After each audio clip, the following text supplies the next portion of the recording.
السلام علیکم ورحمۃ اللہ وبرکاتہ۔ الحمدللہ والصلاۃ والسلام علی رسول اللہ۔ محترم ناظرین، میں ہوں آپ کا میزبان سرفراز فیضی اور آپ کا استقبال کرتا ہوں پروگرام میں جس کا نام ہے دوسری شادی۔ دوسری شادی ہمارے معاشرے کا ایک متنازع موضوع ہے۔ ایک بہت بڑی تعداد ایسے لوگوں کی ہے جو دوسری شادی کو پروپیگنڈے کی اثر سے پسند نہیں کرتے۔ پسند نہیں کرنے کی حد تک ایک بات سمجھ میں آتی ہے کہ انسان کی ذاتی پسند ناپسند اس کے اختیار میں ہوتی ہے۔ بہت بڑی تعداد ایسے لوگوں کی ہے جو پروپیگنڈے کے اثر سے اتنا متاثر ہیں کہ وہ یہ چاہتے ہیں کہ کاش شریعت میں بھی دوسری شادی کا حکم نہیں ہوتا، اور اس چاہت کا یہ نتیجہ نکلتا ہے کہ بعض مرتبہ اپنی اس چاہت کو بنیاد فراہم کرنے کے لیے شریعت سے دلیلیں تلاش کر کے لائی جاتی ہیں اور یہ ثابت کرنے کی کوشش کی جاتی کہ شریعت میں دوسری شادی مطلوب نہیں ہے یا دوسری شادی کی اجازت نہیں ہے۔ آج کے اس ایپیسوڈ سے انشاءاللہ تعالی ہم ایسی ہی کچھ شبہات کے بارے میں بات کریں گے، ایسی ہی کچھ غلط فہمیوں کے بارے میں بات کریں گے جو بہت سارے حضرات کی طرف سے اس بات کو بنیاد فراہم کرنے کے لیے دی جاتی ہیں کہ اسلام میں دوسری شادی جائز نہیں ہے۔ ہمارے پاس اہل علم کا ایک پینل موجود ہے۔ سب سے پہلے میں میزبان کی حیثیت سے ان کا استقبال کرتا ہوں۔ السلام علیکم ورحمۃ اللہ وبرکاتہ۔ وعلیکم السلام ورحمۃ اللہ۔ الحمدللہ اللہ کے فضل و احسان سے اس ایپیسوڈ کے ساتھ ہمارے ایک نئے مہمان کا اضافہ ہوا ہے۔ شیخ کفایت اللہ سنابلی حفظہ اللہ ہمارے درمیان موجود ہیں۔ شیخ کفایت اللہ سنابلی حفظہ اللہ کی شخصیت محتاج تعارف نہیں ہے آپ لوگوں کے لیے۔ شیخ کفایت اللہ سنابلی کئی کتابوں کے مصنف ہیں، اسلامک انفارمیشن سینٹر ممبئی کے داعی اور محقق ہیں۔ میں شیخ کا خصوصی طور پہ استقبال کرتا ہوں اپنے اس پروگرام کے اندر۔ شیخ شعبان صاحب، آپ سے گفتگو کا آغاز کرتے ہیں ہم۔ ایک بات جو دوسری شادی کے مخالفین ہیں ان کی طرف سے اکثر کہی جاتی ہے کہ بھئی صحابہ کی جب ہم دلیل دیتے ہیں کہ صحابہ کرام نے اتنی کثرت سے دوسری شادیاں کی، اور ہم نے جب یہ بات کہی تھی کہ دوسری شادی مستحسن ہے، مطلوب ہے، مستحب ہے، تو اس میں بھی یہ بات آئی تھی کہ بھئی صحابہ نے کی، تو یہ کہا جاتا ہے بھئی صحابہ دین میں بہت اعلیٰ مرتبے کو پہنچے ہوئے تھے اور ان کی دینداری کے حساب سے ان کے لیے ممکن تھا کہ وہ عدل کرتے اور وہ اس کی رعایت بھی کرتے تھے۔ جیسا بعض صحابہ کے بارے میں آیا کہ خوشبو تک میں عدل کرتے تھے کہ اگر ایک کے پاس خوشبو لگا کے گئے تو دوسرے کے پاس خوشبو لگا کر کے جاتے تھے۔ تو صحابہ تو بہت اعلیٰ معیار کے تھے، وہ عدل کے تقاضوں کو نبھا سکتے تھے۔ ہمارے زمانے میں ویسے بے دینی کا ماحول ہے، آدمی نماز روزے تک کی پابندی نہیں کر پاتا ہے، تو ایسی بے دینی کے ماحول میں ایک عام انسان کو آپ تعدد کا حکم تو دے رہے ہیں، اس کو ابھار تو رہے کہ آپ ایک سے زیادہ شادیاں کریں، لیکن وہ عام انسان جو نماز روزے کی پابندی نہیں کر پاتا وہ عدل کیسے کر سکے گا؟ تو گویا کہ آپ اس کو دوسری شادی کی دعوت دے کر کے اس کو ظلم کی دعوت دے رہے ہیں، کیونکہ وہ کر لے گا تو وہ عدل تو کر پائے گا نہیں۔ ہمارے زمانے کے لوگوں کے لیے عدل ممکن نہیں ہے، تو لہٰذا یہ کہا جاتا ہے کہ اس زمانے میں دوسری شادی کی دعوت نہیں دینی چاہیے۔ اس پر آپ کیا کہیں گے؟ آپ کے اس سوال میں کئی سوالات پائے جا رہے ہیں۔ جی جی، ایک تو آپ گویا یہ کہہ رہے ہیں کہ آج کے زمانے میں عدل ممکن نہیں ہے۔ دوسرا آپ یہ کہہ رہے ہیں کہ چونکہ یہ بے دینی کا دور ہے اس لیے ممکن نہیں ہے۔ جی۔ تیسرا آپ یہ کہہ رہے ہیں کہ صحابہ کا معیار بڑا بلند تھا سو وہ پورا کر سکے، اب پورا نہیں ہو سکتا۔ تو اس میں سے یہ بات جو ہے کہ ممکن نہیں۔ دیکھیے، اسلام کا کوئی بھی حکم یہ کہا جائے کہ وہ کسی دور میں اس پہ عمل ناممکن ہے، یہ سرے سے بالکل لغو بات ہے، اس پہ کسی گفتگو کی ضرورت ہی نہیں ہے۔ جی جی، لیکن بات کریے اس پہ، کیوں نہیں؟ مطلب بھائی یہاں پہ شریعت نے مطالبہ یہ کیا ہے کہ دوسری کرو تو عدل کرو، جی، تو عدل ممکن نہیں ہے یہ کہا جا رہا ہے نا، کوئی واجب تھوڑی نہ ہے دوسری کرنا۔ آپ یہ کہتے ہیں کہ شریعت کوئی چیز واجب کر دیتی، وہ کسی زمانے میں قرآن کا جو حکم ہے آپ یہ کہنا چاہتے ہیں اس کی تطبیق ممکن نہیں ہے، جبکہ قرآن قیامت تک کے لیے ہے، حدیث قیامت تک کے لیے ہے، تو آج کے دور میں اس کی تطبیق ممکن ہی نہیں۔ یہ کیسے ہو سکتا ہے کہ کسی آیت کی تطبیق؟ شریعت نے دوسری شادی کا حکم تھوڑی دیا ہے، نہیں، میں عدل کے ساتھ حکم دیا ہے، تو عدل نہیں ممکن ہے تو شادی مت کریے، ایک پہ اکتفا کریے۔ عدل نہیں ممکن ہے۔ دیکھیے، میں نے یہ کہا کہ شریعت کے کسی حکم کو یہ کہنا کہ فلاں دور میں یہ ناممکن ہے، یا عدل مان لیجیے اس کی شرط ہے تو یہ کہنا کہ فلاں دور میں یہ ناممکن ہے، کیونکہ عدل ہی کا مان لیجیے آپ، ٹھیک ہے، دوسری شادی کا عدل کا حکم ہے نا۔ اب عدل کا اگر حکم ہے تو عدل تو کامن چیز ہے، ایسا نہیں ہے کہ عام معاملات میں عدل کچھ اور ہے، نوعیت کا فرق ہو سکتا ہے، لیکن فی نفس ہی جو عدل وصف ہے تو بحیثیت وصف وہ عدل شادی کے معاملات میں بھی پایا جائے گا، دیگر معاملات میں بھی پایا جائے گا، نوعیتیں تبدیل ہوتی ہیں، تو اس لیے شریعت نے تو عدل کا حکم دیا ہے کہ مطلب عدل ہو تب تو یہ کہنا کہ عدل ہی سرے سے کسی دور میں ممکن نہیں ہے، یہ بالکل لغو بات ہے۔ اور ایک الزامی بات بھی آ سکتی ہے نا یہاں پہ، جیسے اولاد کے بیچ میں بھی عدل کی بات ہے، والدین کے ساتھ بھی عدل کرنا ہے، بہت ساری گروپ کے ساتھ عدل کرنا ہے۔ تو ہم ہر جگہ یہ نہیں کہتے کہ عدل نہیں کر پائیں گے تو اب بچے نہ پیدا کریں، صرف ایک بچہ رکھیں، دو ہوگا تو عدل کہاں سے کریں گے؟ ماں باپ میں سے کسی ایک کو رکھیں، دونوں کے درمیان عدل نہیں کر پائیں گے، ایک کو لے جا کے اولڈ ایج ہوم میں ڈال دیں۔ یعنی دوسری شادی تھوڑی نا جس پہ عدل کا تقاضا ہے، بہت ساری چیزوں پہ عدل کا تقاضا ہے۔ میں نے وہی بات کہی کہ عدل بہت سارے معاملات میں۔ دوسری بات یہ ہے کہ بے دینی کا دور، یہ بھی بدترین عذر ہے۔ بے دینی جو ہے وہ کس کی ایجاد ہے؟ بے دینی کیسے آئی ہے؟ بھئی بے دینی مختلف احکامات شریعت پر، چاہے وہ فرائض کے قبیل سے ہوں، مستحبات کے قبیل سے ہوں، نوافل کے قبیل سے ہوں، جب ان پر عمل ختم ہوتا ہے جس درجے میں، اسی درجے میں بے دینی بڑھتی ہے۔ دوسری شادی بھی دین ہی کا ایک حصہ ہے، فرض یہ نہیں ہے لیکن دین ہی کا حصہ۔ تو ایسے دوسری شادی، ایسے ہی کوئی اور حکم، ایسے ہی کوئی اور حکم، ایسے ہی کوئی اور حکم، آپ جب ان پہ دھیرے دھیرے عمل ختم کریں گے، کم کریں گے، تو وہی بے دینی ہے۔ بے دینی کوئی ایسی چڑیا نہیں ہے جو آپ پکڑ کے لے آئے ہیں تو بے دینی آ گئی ہے۔ تو بھائی آپ دوسری شادی ہوئی، شادی ہے، اس کے علاوہ شریعت کے اور سارے جو احکام ہیں ان پہ آپ عمل کر کے اس بے دینی کو ختم کیجئے۔ یہ کون سی بات ہوئی کہ آپ بے دینی کو عذر بنا لیں، کہیں بھائی بے دینی کا دور ہے، نماز ممکن نہیں ہے، بے دینی کا ماحول ہے، دیکھیے ہر طرف لوگ روزہ نہیں رکھتے تو اب روزہ کیسے رکھیں؟ ہاں، جیسے حرام کھانے والے بولتے ہیں بے دینی کا دور ہے، اب ہم اگر حلال کی کوشش کریں گے، سود کے معاملے میں کہتے ہیں کہ مولانا ماحول ہی ایسا ہے، کیا کریں، بچ نہیں سکتے۔ جہیز کے مسئلے میں دیکھیے کس طرح لوگ کہتے ہیں کہ اب مولانا دیکھیے بارات وغیرہ کی بات آتی ہے تو کہتے ہیں مولانا آپ دیکھیے کہ وہ تقاضے اتنے زیادہ ہو جاتے ہیں کہ یعنی اس معاملے میں لوگ بے دینی کا حوالہ دے کر کے اصل میں شریعت کے تقاضوں سے بچنے کی کوشش کرتے ہیں۔ زید بھائی صحیح بات ہے، بے دینی کا بہانہ ہے، اور نبی صلی اللہ علیہ وسلم صحابہ اکرام کے تعلق سے کہنا وہ لوگ تو بہت پاک اور مقدس لوگ تھے، اور ہم آج کے گنہگار ہیں۔ تو اس طرح سے یہ فرق پیدا کرنا، جبکہ اللہ تعالیٰ نے نبی صلی اللہ علیہ وسلم کو ہمارے لیے اسوہ اور نمونہ بنایا، مطلب صحابہ سے بھی آگے بڑھ کے نبی صلی اللہ علیہ وسلم ہمارے لیے اسوہ اور نمونہ تب بن سکتے ہیں جب ہم یہ مانیں اور جانیں کہ نبی صلی اللہ علیہ وسلم ہمارے لیے رول ماڈل ہے، ایگزامپل ہے۔ اب یہاں تو وہ اپنے آپ کو جیسے کہ الگ کر رہا ہے، ایک دور الگ بتا کر، یا پھر شخصیات میں فرق کر کے کہ وہ لوگ الگ تھے، وہ بھی انسان تھے، ہم بھی انسان ہیں۔ ایک انسان ہی انسان کے لیے مثال بن سکتا ہے، اسوہ بن سکتا ہے۔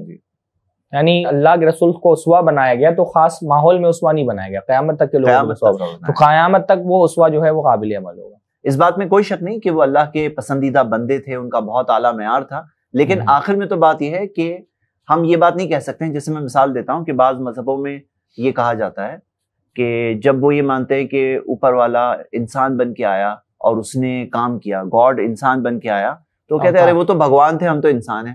تو ہم بتاتے ہیں کہ نہیں، اللہ تعالیٰ نے انسانوں میں سے ہی انسان کو چن کر اسوہ اور نمونہ بنایا، اور ان کے ساتھی جو تھے، صحابہ جو تھے، وہ بھی انسان تھے جنہوں نے انسان ہونے کے باوجود ان کو سپورٹ کیا۔ تو آپ سب بھی انسان ہیں، تو ہم بھی یہ ایک فریضہ انجام دیں، دین پہ چلنے کا جو فریضہ ہے ہم پورا کریں۔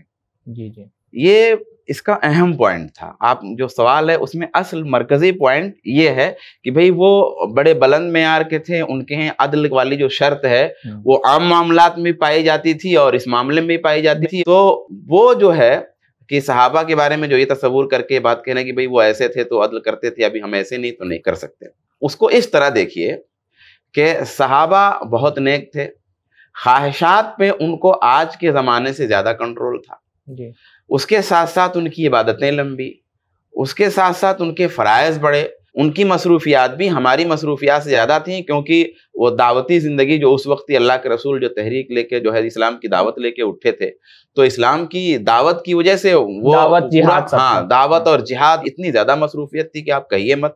تو ایک طرف کنٹرول نفس پہ زیادہ، دوسری طرف عبادتیں زیادہ، تیسری طرف مصروفیات زیادہ، اور یہی معاملہ صحابیات کا ہے، یعنی صحابیات میں بھی نفس کا کنٹرول بہت ہے، دینداری کا پورا ماحول ہے۔ اس ماحول میں تو بغیر دوسری شادی کی بھی چل سکتا ہے۔ جب اتنا کنٹرول ہے، آج اللہ کے رسول نے نسخہ بتایا کہ جو شادی نہ کر سکے، جس کے پاس استطاعت نہ ہو، روزہ رکھے، اور صحابہ روزہ رکھتے تھے، روزہ رکھ کر کے اپنے آپ کو کنٹرول کرتے تھے۔ آج کے زمانے میں لوگ ایسا نہیں کرتے، یعنی گناہ سے نہیں بچنے کی کوشش کرتے۔ جواب سوال سے کیا تعلق ہے؟ جواب کا سوال سے یہ تعلق ہے کہ جب وہ گناہ سے بچنے کا اتنا معاملہ ان کے یہاں تھا، نفس پہ کنٹرولنگ اتنی زیادہ تھی ان کے یہاں، تو ان کے یہاں تو اور یہ تھا کہ دوسری شادی نہ کرتے. یہ بات یہ نہیں کہ دوسری شادی کرتے نہیں کرتے, عدل والی بات ہے, وہ عدل کر سکتے تھے اس لیے انہوں نے کیا. سنیے نا, یہ بات عدل کرتے تھے اس لیے انہوں نے کیا, یہ ٹھیک ہے, لیکن یہ میں کہہ رہا ہوں کہ ان کے یہاں یہ سارے تقاضے مطلب موجود تھے, اس کے باوجود بھی انہوں نے دوسری شادی کی. یہ پہلا جز ہے اس کا. اب ہمارے یہاں تو اور تقاضے شدید ہیں, اور سارے معاملات جو ہے ہمارے یہاں پائے جاتے ہیں, تو بدرجہ اولیٰ ہمیں کرنا چاہیے.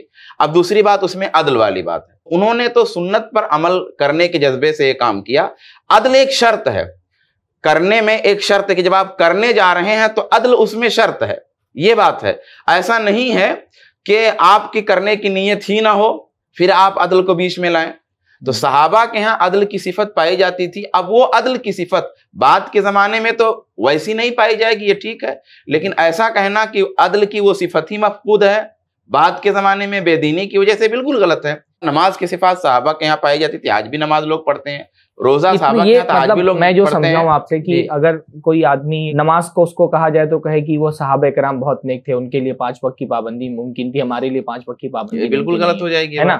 تو صحابہ کی دینداری کو معیار بنا کر کے اگر اس طرح سے لوگ شریعت کے احکام کو چھوڑنا چاہے تو پھر روزہ, حج, زکوٰۃ ہر چیز کو چھوڑیں گے یہ بول کے کہ صحابہ کرام تو بہت, مطلب میں یہ سمجھاؤں آپ کے. جی یہ بھی, اور آپ کے سوال میں عدل کے ساتھ ساتھ یہ بھی بہت حوالہ ہے نا دینداری کا, کہ وہ بہت اصل میں نے جو یہ بات کی وہ اسی وجہ سے کہ آج بے دینی کا ماحول ہے, وہ دیندار لوگ تھے. ہاں, ہم یہ بھی بول سکتے ہیں کہ بھائی اس دینداری کے ماحول میں بھی صحابہ کرام کو یہ لگا کہ نفس کی حفاظت کے لیے آپ ایک سے زیادہ شادی کرنا پڑے گا, تو بے دینی کے ماحول میں تو اور زیادہ ضروری ہے. یعنی وہاں پر تو شہوات کو ابھارنے کے اتنے ذرائع نہیں تھے. جی وہی میں کہہ رہا ہوں, ہے نا, وہاں پر شہوات کو ابھارنے کے اتنے ذرائع نہیں تھے, پھر بھی صحابہ کرام کو یہ لگا کہ اپنی پاک دامنی کے لیے ایک سے زیادہ شادیاں ضروری, تو انہوں نے کی.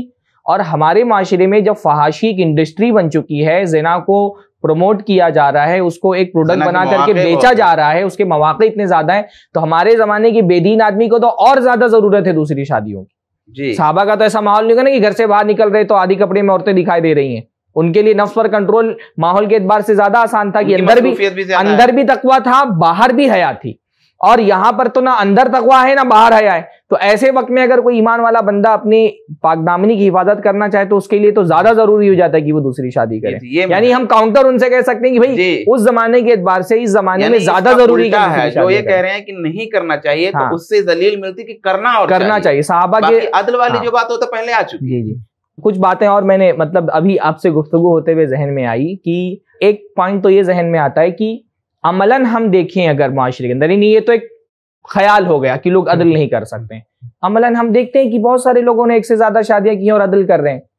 تو آپ کے خیال کی نفی تو حقیقت سے ہو جا رہی ہے نا. ہم میں سے ہر آدمی اپنے ارد گرد میں بہت ساری مثالیں ایسی دیکھتا ہے کہ اس نے ایک سے زیادہ شادیاں کی ہیں اور آدمی عدل کر رہا ہے. تو آپ کا خیال ہے کہ آدمی عدل نہیں کر سکتا, حقیقت آپ جب زمین پہ آ کر کے دیکھتے ہیں, مسئلہ یہ ہے کہ ہمارے یہاں دوسری شادی میں جہاں پہ ظلم ہوتا ہے وہ چیزیں تو مثال بنا لی جاتی ہیں, کیونکہ جن کو نہیں کرنا ہے وہ یہ دکھاتے دیکھو فلاں نے کیا اور نہیں نبھا پائے, نہیں عدل کر پائے. لیکن جو بیچارہ عدل کر رہا ہوتا ہے اس کو مثال نہیں بنایا جاتا.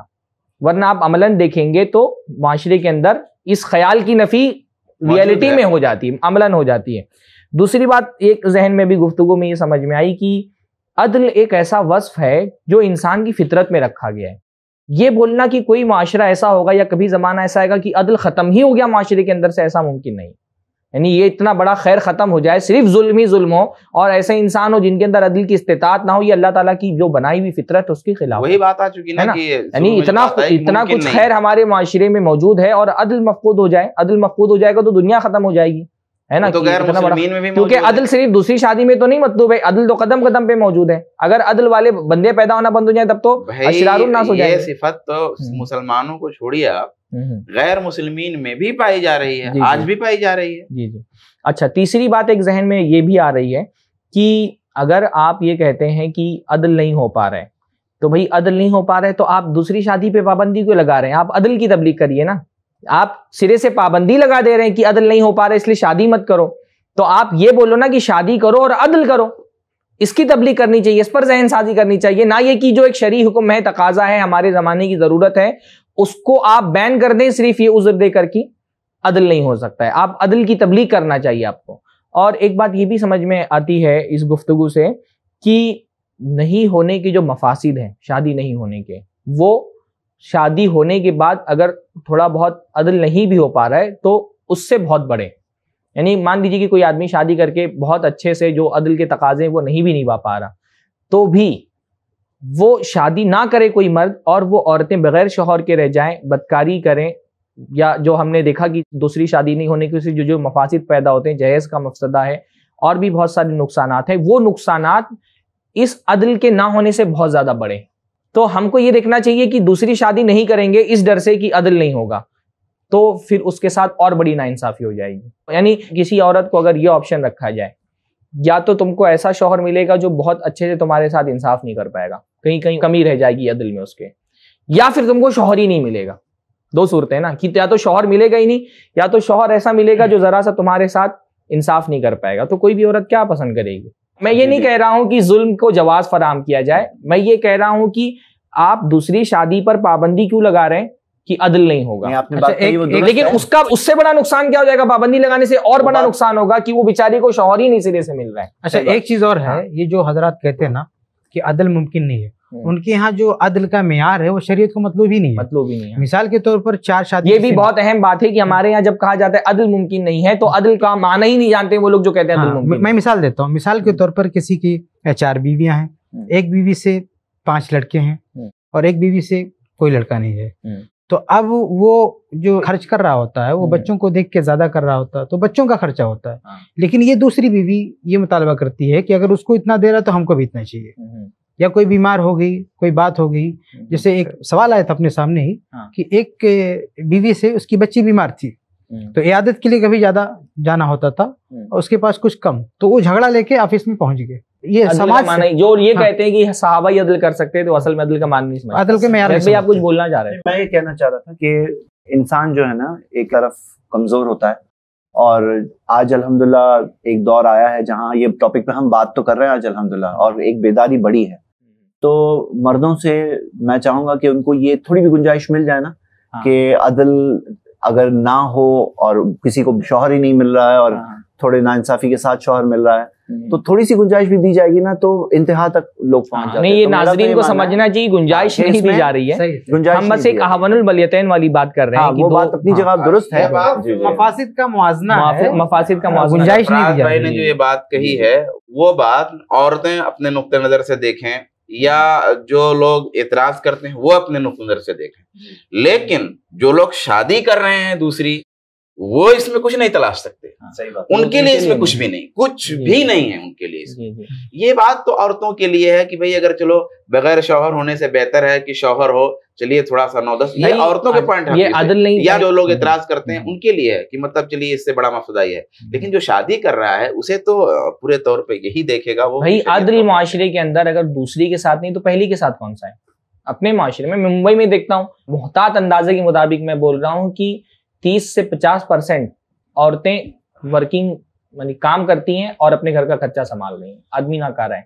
خاص طور پہ جو جھوپڑ پٹی کے علاقے ہیں اس میں عورتیں کام کرتی ہیں, گھر سنبھال رہی ہیں, کوئی جو ہے برتن ماجری کسی کے یہاں پر. اس سے پہلے تو ہماری بات ہو چکی نا. میں یہ کہہ رہا ہوں کہ پہلی شادی میں بھی تو بہت ساری جگہوں پہ, تو کیا پہلی شادی پر بھی بین لگا دیا جائے گا کہ وہ شوہر جو ہے وہ ذمہ داریاں اپنی ادا نہیں کر رہا, تو پہلی بھی مت کرو, تو پھر کیا ہوگا؟ آپ کہیں گے نہیں پہلی شادی تو ضرورت ہے, تو ہم یہی تو کہہ رہے ہیں کہ جیسے پہلی شادی ضرورت ہے ویسے دوسری شادی بھی ضرورت ہے. تو پہلی شادی کی جب بات ہوتی ہے تو سرے سے کوئی حقوق کی بات ہی نہیں ہوتی کہ عورت کے کیا حقوق ہیں, الٹا اس کے اوپر ظلم کیا ہی جا رہا ہے نا. اس پر بات ہو چکی, جہیز ظلم ہے اس کے اوپر, تو کیا بولیں گے جہیز کا ظلم ہو رہا ہے تو اس لیے پہلی شادی پر بین لگا دیا جائے؟ نہیں لگاتے لوگ.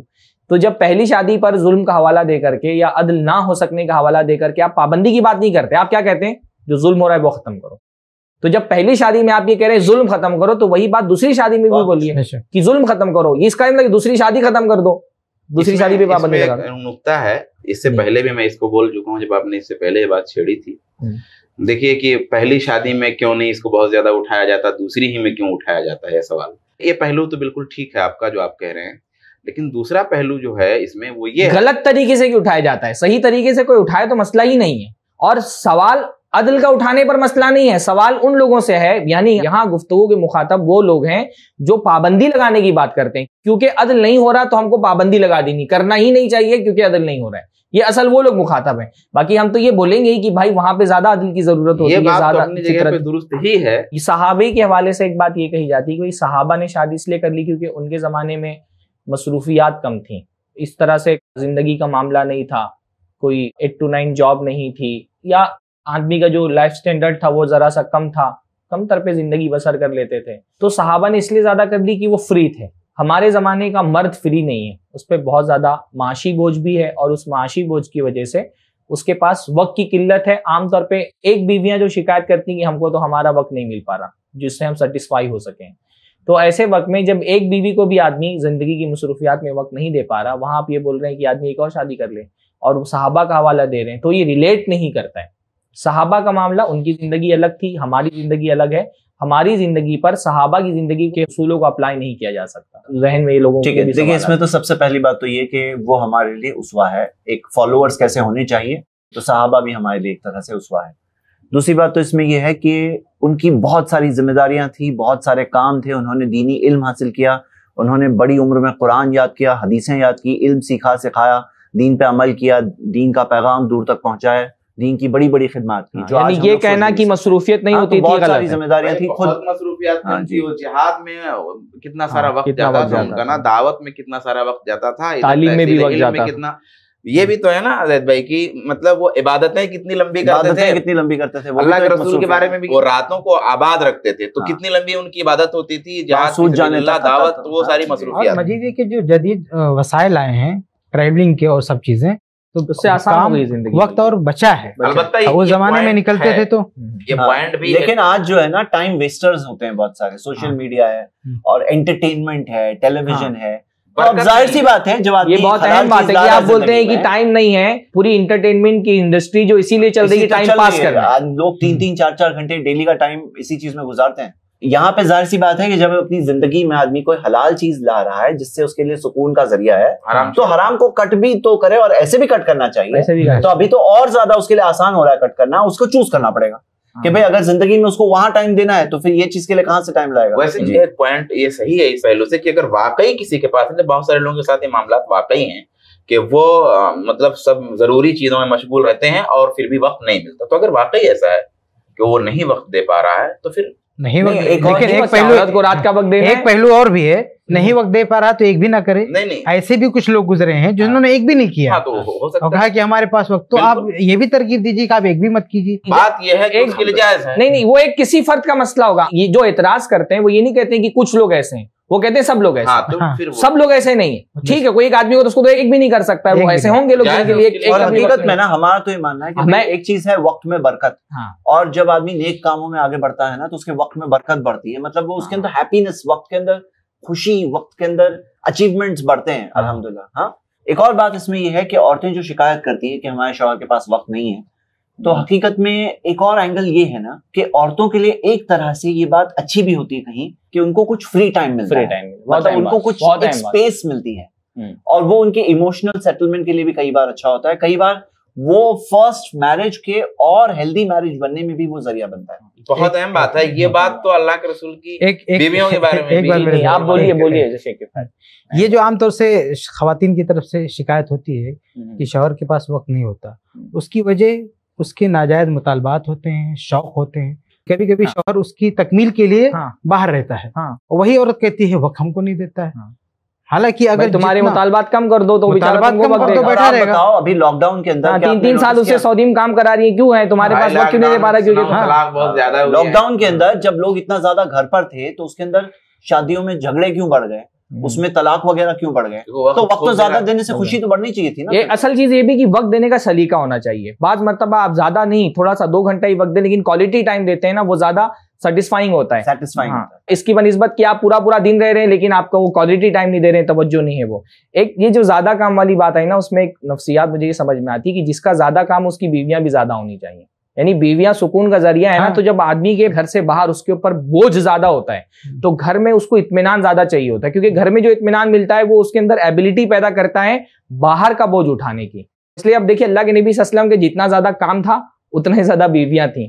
تو جب کام زیادہ ہو تو آدمی کو گھر میں سکون زیادہ چاہیے، اور اللہ تعالیٰ نے سکون کا ذریعہ عورتوں کو ہی بنایا. لِتَسْكُنُوا إِلَيْهَا، اللہ نے فرمایا کہ ہم نے عورتیں پیدا کی تاکہ تم کو سکون حاصل ہو. ویسی تو یہ جو ایک ماحول ہونا چاہیے، یہ جو اکانومک بہت دھیان رکھنے کی ضرورت. یہ جو ایک معاشی بوجھ ہمارے سروں پہ ڈال دیا گیا، یہ جو کارپوریٹ کلچر میں ڈپریشن کے شکار ہو رہے ہیں لوگ، اس ڈپریشن کا علاج یہ کہ گھر میں بیویاں زیادہ رکھو. تاکہ باہر جو ڈپریشن ہے اس کا مقابلہ کر سکو اچھے سے. وہاں پہ ڈپریشن ہے اور بیویوں کے پاس سکون ہے. محترم ناظرین، ایک اہم موضوع تھا، ایک اہم سوال تھا، اور اس کے گفتگو میں جب اس کی جواب کو تلاش کرنا شروع کیا گیا تو بہت سارے پہلو ایسے آئے جو انشاءاللہ تعالی دوسری شادی کرنے والوں کے لیے مفید ہوں گے. موضوعات اور بھی بہت سارے ہیں، سوالات اور بھی بہت سارے ہیں، شبہات اور بھی بہت سارے ہیں. فی الحال اس ایپیسوڈ کا وقت ختم ہو چکا ہے. انشاءاللہ تعالی کچھ نئے سوالات کے ساتھ دوبارہ ہم اہل علم کی خدمت میں حاضر ہوں گے اور ان سے جوابات کا مطالبہ کریں گے. امید کرتے ہیں کہ اگلے ایپیسوڈ میں پھر سے آپ ہمارے ساتھ ہوں گے. فی الحال آپ سے اجازت چاہتے ہیں. ہمارا یوٹیوب کا جو چینل ہے اس کو لائک کریں، سبسکرائب کریں، ویڈیوز کو شیئر کریں تاکہ یہ جو دین کا پیغام ہے یہ عام ہو سکے. السلام علیکم ورحمۃ اللہ وبرکاتہ. دین کی بات عام کرنے میں i+TV کی مدد کریں. پے ٹی ایم یا گوگل پے کے لیے ہمارے نمبرز پر ٹرانسفر کریں. ایسے ہی اور ویڈیوز بنانے میں ہماری مدد کریں.